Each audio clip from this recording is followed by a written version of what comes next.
HomoSanity here with another edition of Transformation Through Music. Welcome to the podcast.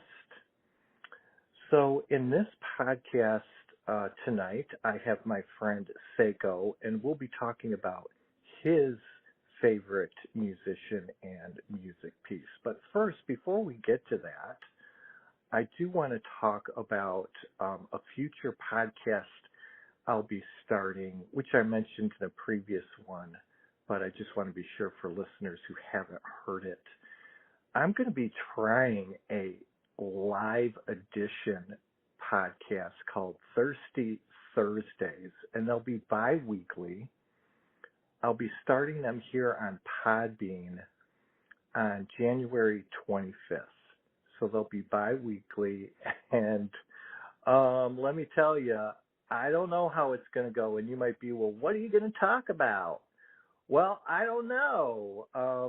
We'll see how it goes. I want you to join me and just interact with the topics. If you know anything about me on Swellcast, I talk about a wide range of topics.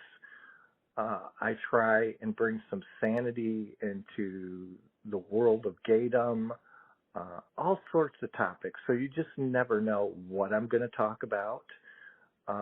Usually it can be something funny, something challenging, and I just encourage you to listen, and you can come on, you can be there and dial in, or you can even just, if you're too shy, you can be there in the chat box and engage. It's going to be a first-time experiment for me too, but I was on my friend Sayco's show, who you're going to hear in a minute, and we had a blast and a lot of listeners. So I was so inspired that I was like, I'm going to try this too. So I hope you'll join me on the 25th. It'll be 7 p.m. Eastern Time, and we'll see how this goes. So I'm excited about that, and I hope you'll join me for that. All right, but without further ado, I want to introduce my newest and dearest friend, Sayco. I met him through Swellcast, and we've really taken off as podcasters. And Sayco was also on Swellcast, and then I was just recently on his podcast, and he's here on Podbean too. On Tuesday nights for the time being, 7 p.m.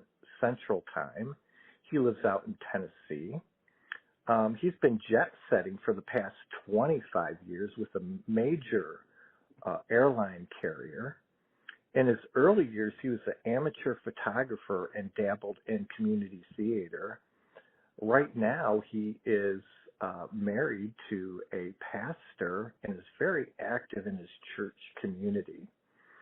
He's an avid Patsy Cline collector, and we're going to be talking about some Patsy Cline music today, so you can ask him anything about that legend. When not soaring as an international steward, he enjoys his time home with his spouse and their rescued pet, gardening, hens, and supporting his spouse's ministry that keeps him busy. I got to tell you that he dives hard into men's topics. He has his own journey with testicular cancer, which got him started in podcasting. And I think that's awesome. He won't aspire to this, but he has a wonderful voice, which you're going to hear. And that's what people have told him and has inspired him to continue podcasting. He will also talk about music, and he's not afraid to talk about hot topics. Sayco, my dear friend, welcome to the show. Well, thanks for having me, and howdy to your listeners all the way from Goodlettsville, Tennessee.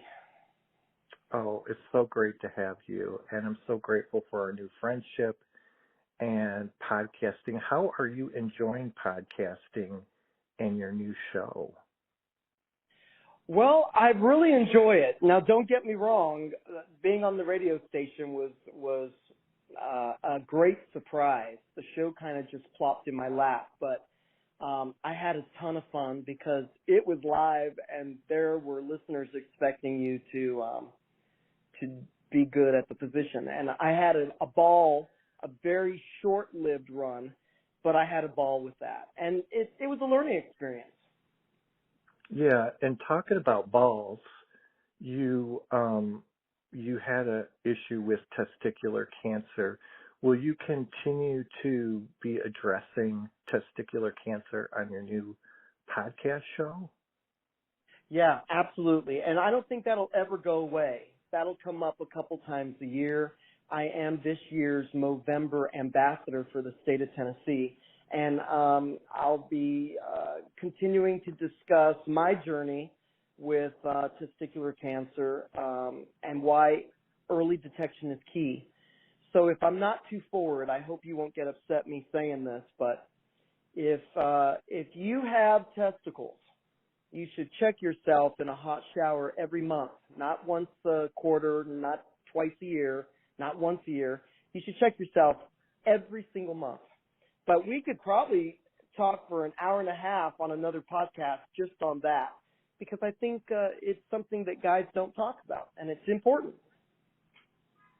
Ma, come over here. Can you check and see if I have testicles? No, I'm kidding. No, I agree with you, and maybe we will have that as a podcast sometime. I would love that. I think it is important, and until I met you, I asked you some questions, and I didn't realize how important it was. And Sayco, I just want to say that I want you around for many years to come. So please keep checking your balls and take care of yourself. And I I'll will check mine. the one that's left. Okay. All right. I'm sure it's big and makes up for the other one. So, the song you chose is Always by Patsy Cline. We're going to take a listen to it, and then we'll come back and I'll give just some brief points about it, and then we're going to have Sayco kind of dive into it, what it means to him, history about Patsy Cline, because we both love her, but he is the Patsy Cline guru. So let's take a listen. This recording does take place on Spotify. Because of copyright issues, you have to be a Spotify member in order to hear the full song, or you'll just hear a 30-second clip. You would have to be on Spotify to hear the music. Otherwise, I just encourage you to look up the song on YouTube or Google if you want to hear the song, and keep in mind that the discussion is the most important part. Thank you. All right, so we're back. What a wonderful song. I'm so glad that you brought this song to me. I had forgotten how beautiful this song was, and I listened to it before the show, and it just choked me up. I'm going to really let you dive into the song. I was going to talk about some history of the song, but I really want you to do that. What I'm going to do is just kind of give some tidbits, some what would be called lesser known facts about Patsy that people might not know. And then I really want you to share your experience with the song, what you know about the song, and what it means to you, and what you know about Patsy. So just briefly, Patsy Cline was a country music icon known for her powerful voice and timeless songs. While many facts about her life are well known, here are some lesser known facts that I kind of dug up online about her. Patsy Cline began her music career performing in local clubs and talent shows. She initially gained attention as a contestant on the Author of Godfrey's Talent Scouts television show in 1957. Her name was originally Virginia Patterson Hensley, but she adopted the stage name Patsy from her middle name and Cline from her first husband's last name after they married in 1953. You might not know it, but Patsy Cline actually survived several accidents before she perished in the ultimate accident that took her life. In 1961, she survived a car accident that left a scar on her forehead. She actually even survived another plane crash in Missouri, but still continued her music career. She is best known for hits like Crazy and I Fall to Pieces, which I love. But actually her chart success is with songs like She's Got You and Walkin' After Midnight. Patsy Cline made history as the first female country artist to headline her own show in Las Vegas. And she's often regarded as one of the first crossover artists, blending country with broader music styles. She was inducted into the Country Music Hall of Fame in 1973, making her one of the youngest inductees at the time. She received the Grammy Lifetime Achievement Award in 1995. So these are some lesser known facts about Patsy. Sayco, you chose this song for a specific reason. I would like to hear, how you came maybe across this song or Patsy Cline and what drew you to her and how it transformed you or impacted your life. Oh my goodness, that's a loaded question. We could probably sit here for 2 weeks and I wouldn't shut up. Well, give me the highlights. Okay, I will. Well, I've always been kind of an old soul. I was the quiet kid that was listening to everything as a child and soaking everything up as a sponge. And people would say, who's your favorite artist? And they would say stuff like Mickey Mouse and there was a Flintstones record and stuff like that. And I would say, I'm really into Elvis Presley and Patsy Cline. And people were kind of taken back by it. They would, you ask a 4 or 5 year old kid and you're normally not going to get, Patsy Cline and Elvis as the answer. Mm-hmm. And, but I will say the reason why I chose Always, a couple reasons. I danced to it at my wedding. It was the first song I ever heard of Patsy Cline. And, it's also not, very known by her. She's known by her bigger hits. And so that's why I wanted to just bring out one of the gems that doesn't really get its rightful time. But I remember being in an old Impala, and those things back then were just as big as a boat. And I was in the back seat, and of course we were listening to country music in the car, and it came on. And my family, I'm very ethnic. I'm Greek, Spanish, Italian, and so my family are usually screaming and carrying on pretty loudly. And I couldn't hear a lot of the song, but I remember hearing the last 25 seconds of the song, and I kind of butted into the conversation, and I said, "Who was that? Who's that singing?" And they said, "Oh, that's Patsy Cline," and they got it wrong. They said she died in a car crash, and I went, "How interesting." And then my grandma said, "I've got records of hers. You can listen to it when we get home." So I could not think of anything else. And I know this might sound strange to people that I was so young, but I'm easily attracted to things. And once I like something, I'll take the train all the way. And so as soon as we got home, I found a record with her picture. It was the first time I saw what she looked like, and I thought she was so pretty. And then I started playing songs.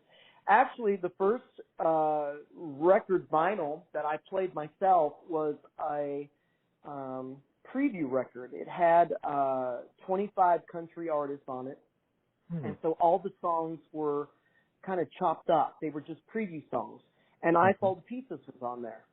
And I played that thing over and over and over. I didn't even know that wasn't the whole song. I played I Fall to Pieces over and over to the point where I was driving my family absolutely crazy. No pun intended. And so I started collecting. I wanted more pictures of her. I think I was drawn to the fact that she was so young and died young, tragically. And the more I started collecting, the more people I would meet. You know, family and friends would say, "Oh, I have a picture of her," or "I have a record of her." And it just went from there, and I have not stopped collecting. I'm proud to say I've been collecting for 45 years. Wow. That is awesome. Didn't you also tell me, and tell me if I got this wrong, but haven't you met a relative of hers or something? Oh yeah, I've met a lot of her relatives. You know, her husband Charlie Dick, her second husband that she had the 2 children with, was very active in trying to push the idea of not letting her die, not letting her be forgotten. Now, he did a lot of work as far as the fan club, and then once the kids got older, especially Julie, her daughter, they really pushed the fan club and functions that happen yearly. But I will say that Patsy was pretty much dead and gone until Loretta Lynn had to insert her into the movie. Now, a lot of people don't know this, but Patsy Cline was not part of Coal Miner's Daughter. She was in the novel, the autobiography by Loretta Lynn, but she did not make the movie at first. She wasn't in the original screenplay. However, because Loretta Lynn was in a lawsuit with the Wilburn brothers, the movie folks thought, we can't put this part in the movie. So they cut it out and they went with another chapter, and the other chapter was Patsy Cline, and that's how Patsy came back from the grave. Wow. That is amazing. Yeah, I agree with you. I feel like when I encountered Patsy Cline in her music, when I saw her, she has this otherworldly aura about her. It's almost like angelic. One interesting thing too that I read about her, and you probably know this, that I thought was kind of spooky, was that she always had this premonition that she was going to die in an accident, and that she left a will to her mother for her children very early, at an early age, because she felt that she was going to die.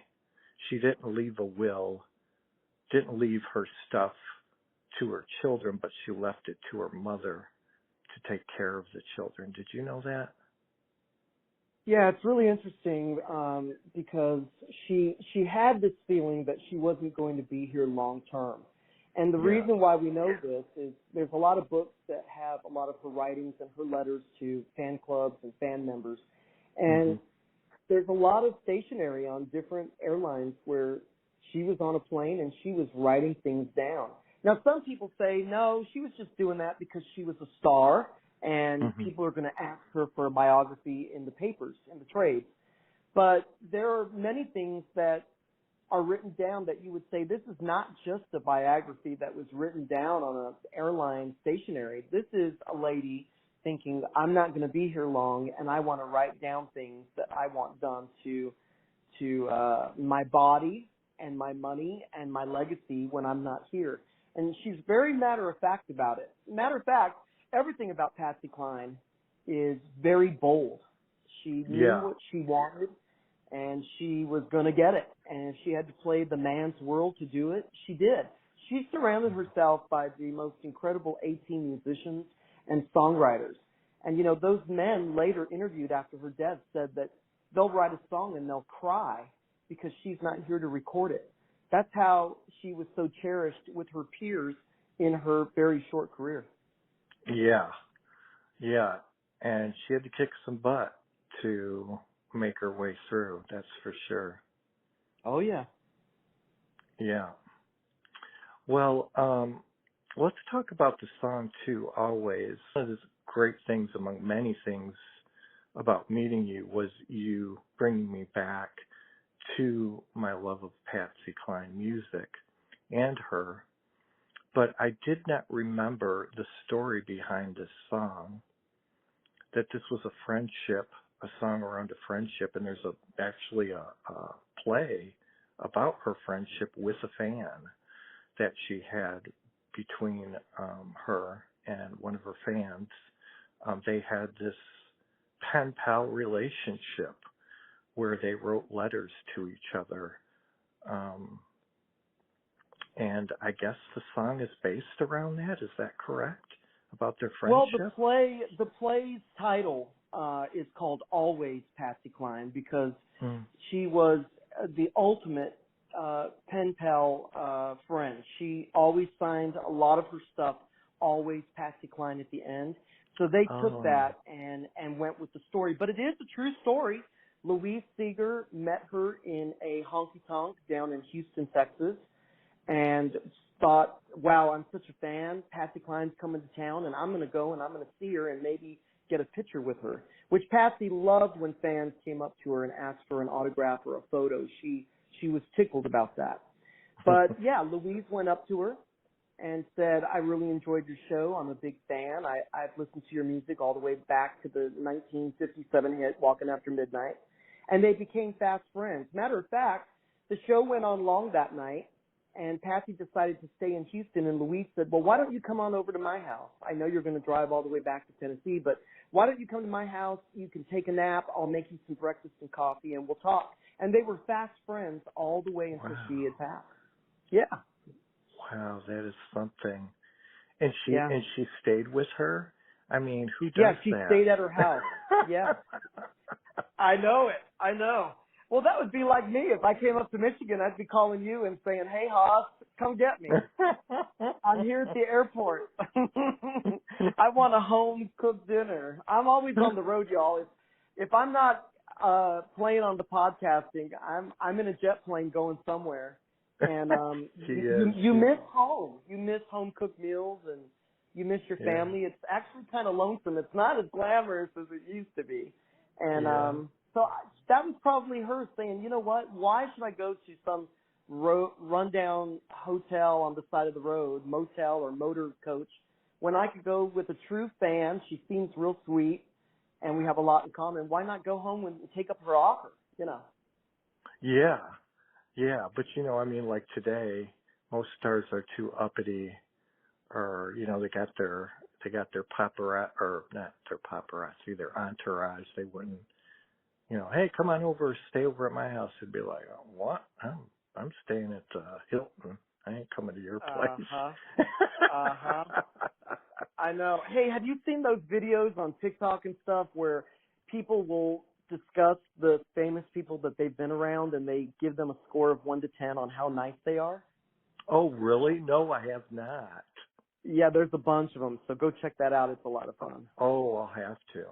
And I have to clarify for my listeners, who some of them might be up for the North, which I love this. So Sayco just called me earlier. If you heard it, you might have heard him call me Hoss, Hoss, which is a new term for me, which means a close friend. So like up here in the North, we might call you boss. Down in the South, they call you Hoss. And that's new for me. I learned that meeting Sayco, and it just cracks me up. How we have these terms that we just don't know in different parts of the country and whatnot.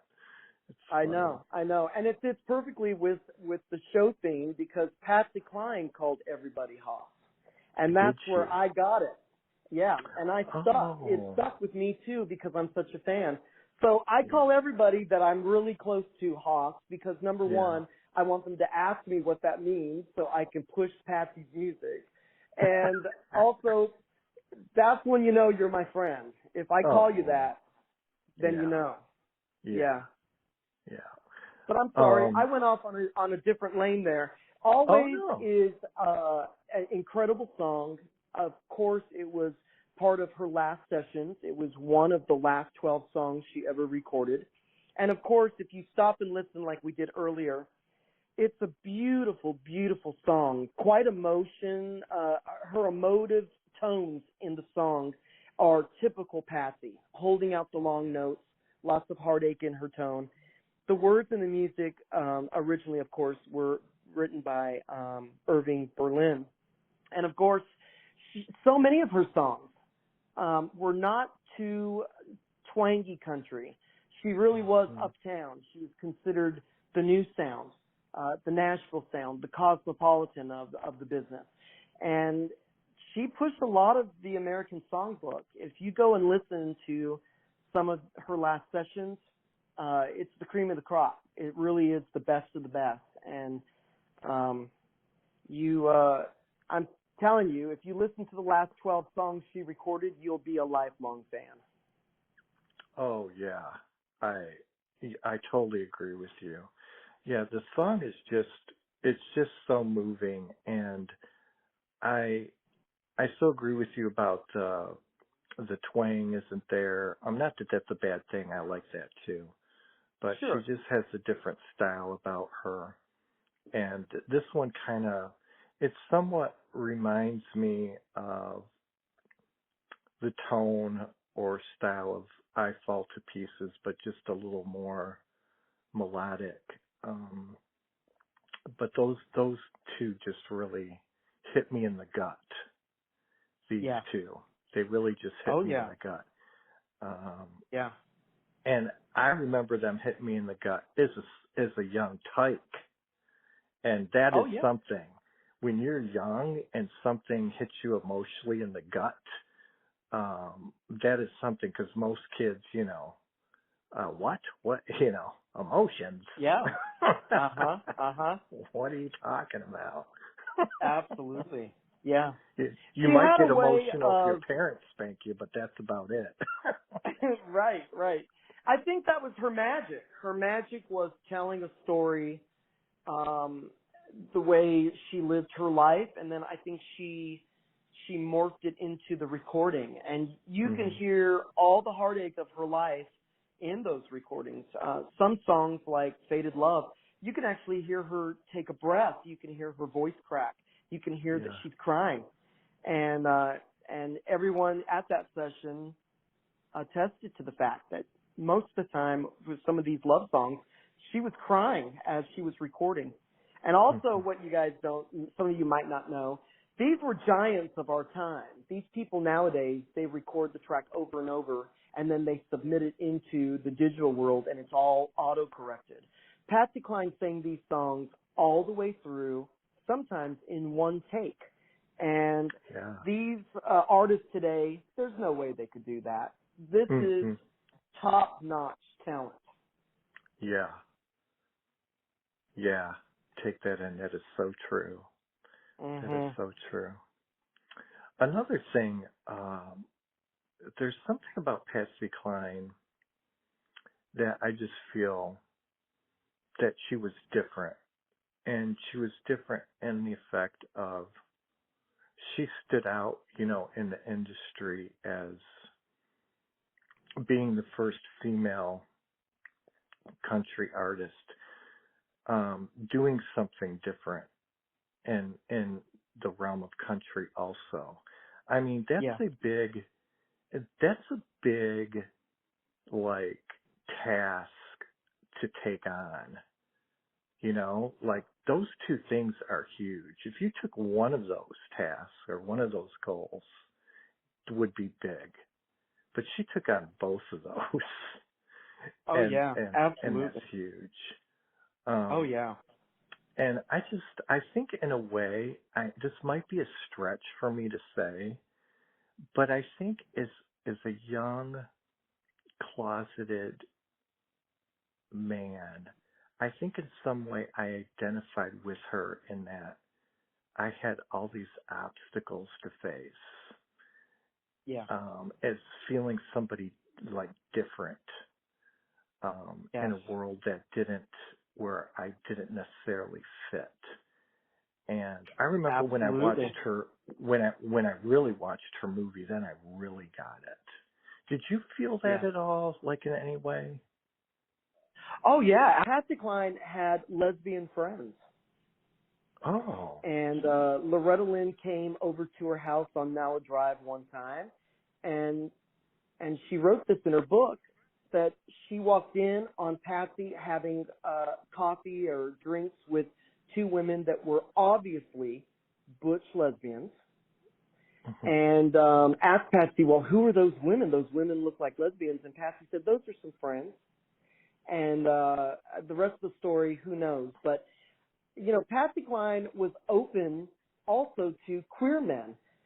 When she got her residency in Las Vegas, she was actually practicing with a gentleman off of Broadway, and he was openly gay, which was very rare in the early 60s.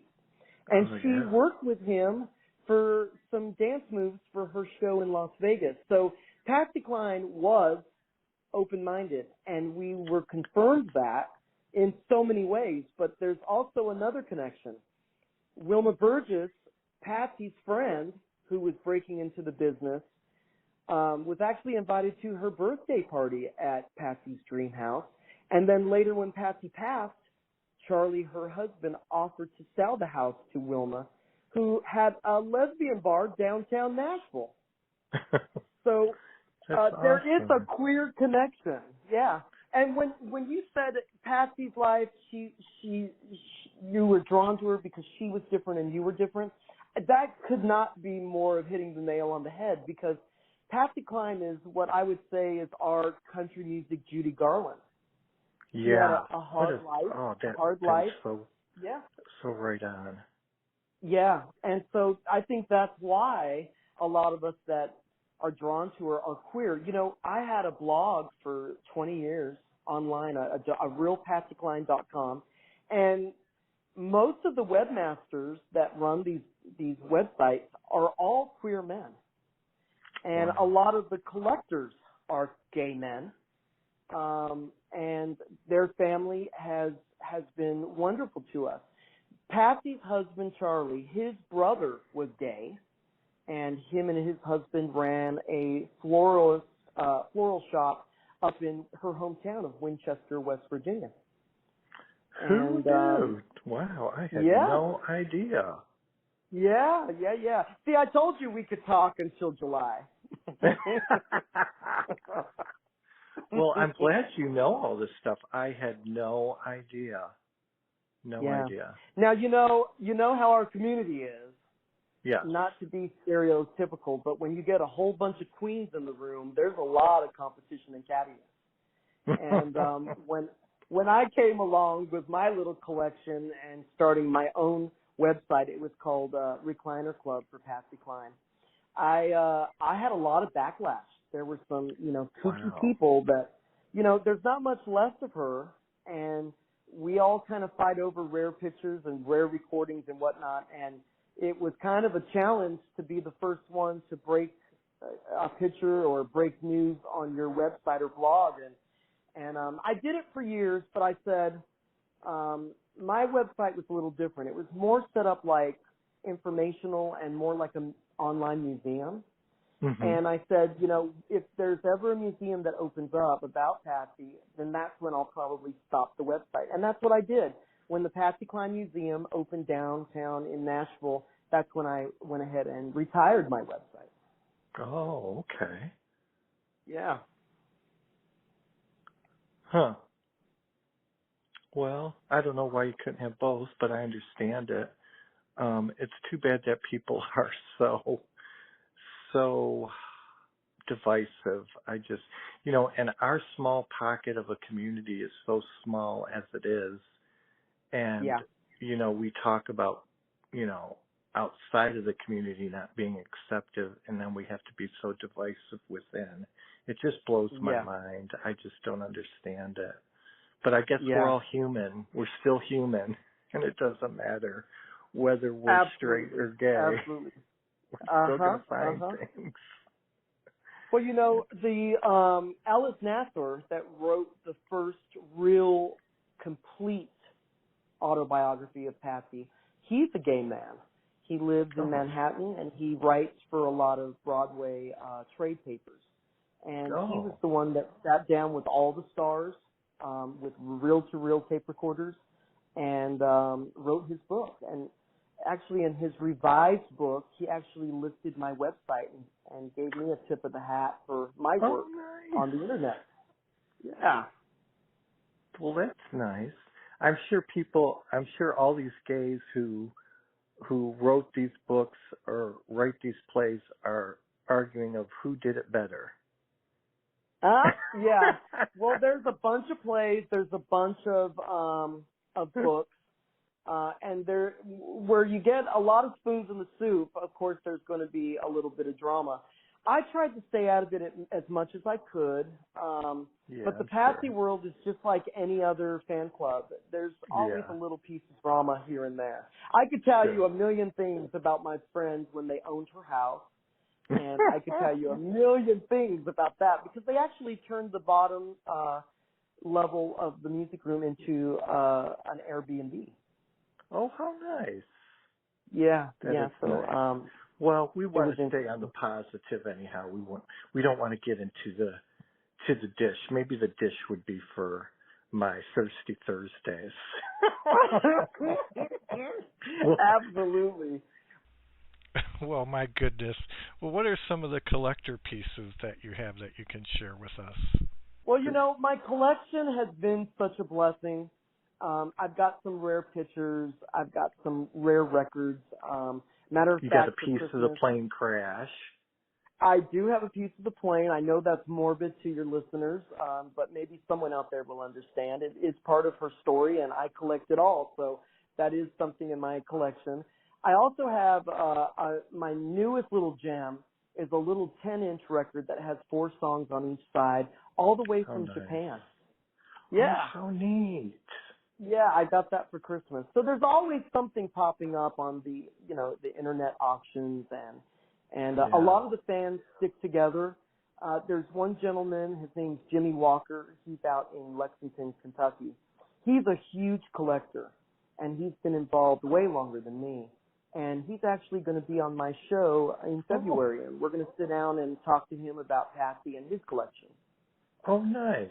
I can't wait to listen to that. Yeah. That'll be great. Awesome. Well, before we close, Sayco, what's coming next on your show? What's your next lineup? Yeah, well, just like my radio station gig, Tuesday night, 7 Central, I'm live. I'm always live. I'm never recorded, except for the little swells over on the Swell app. I'm also on Podbean. My next episode will be live in studio with a studio audience with a gentleman named Brian Sullivan. He is just an incredible person that works through the Tennessee Equality Project. And we know it here in Middle Tennessee as TEP. And he's going to come by and discuss, all things queer as far as laws and the challenges that we are trying to fight through here down in the queer South.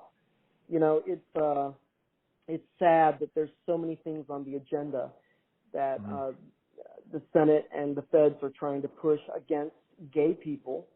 And so that's an organization that we're going to sit down and talk with on next Tuesday night. Now, the show is on a weather advisory. We're supposed to be having a pretty good storm here in Nashville, and we usually lose the lights. So if I can't make it to my studio, we will try to do it over the phone live. If not, we'll have to postpone. The show after that is with a really sweet lady. She's kind of a queer legend here in Nashville. She's an ally. Her name is Kathy, and she's going to sit down and talk to me in 2 weeks about PFLAG here in the greater Tennessee area. And she's someone that's been fighting for us for many, many years. So she is going to be in the studio. And then after that, I think I'm going to have Jimmy Walker on the show, of course, talking about Patsy Cline.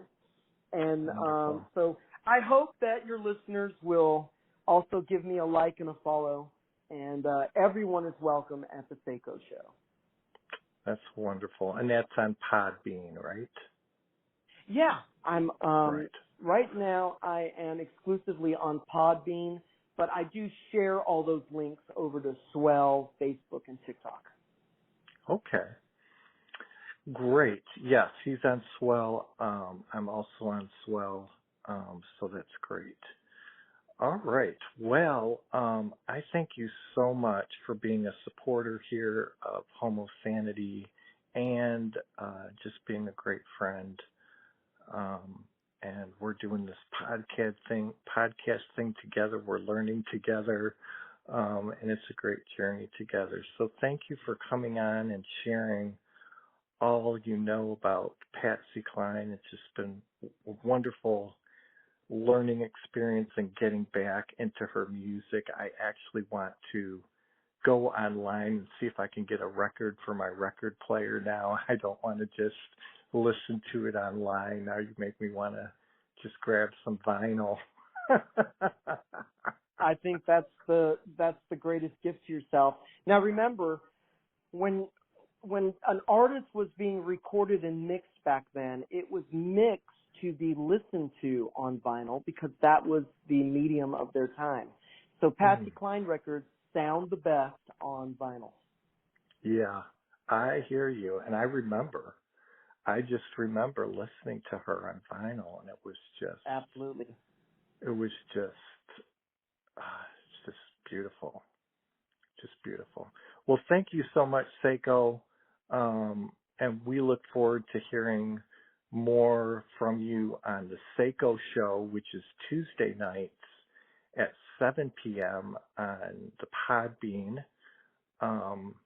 And everybody, you can continue to catch me here on Podbean, Spotify, or Swell for my recordings of Transformation Through Music. And then on January 25th at 7 p.m., I'm going to start bi-weekly attempts of Thirsty Thursdays, where I do live sessions also. And that will be bi-weekly. So we'll see how that goes. All right, everybody, have a good night. HomoSanity out.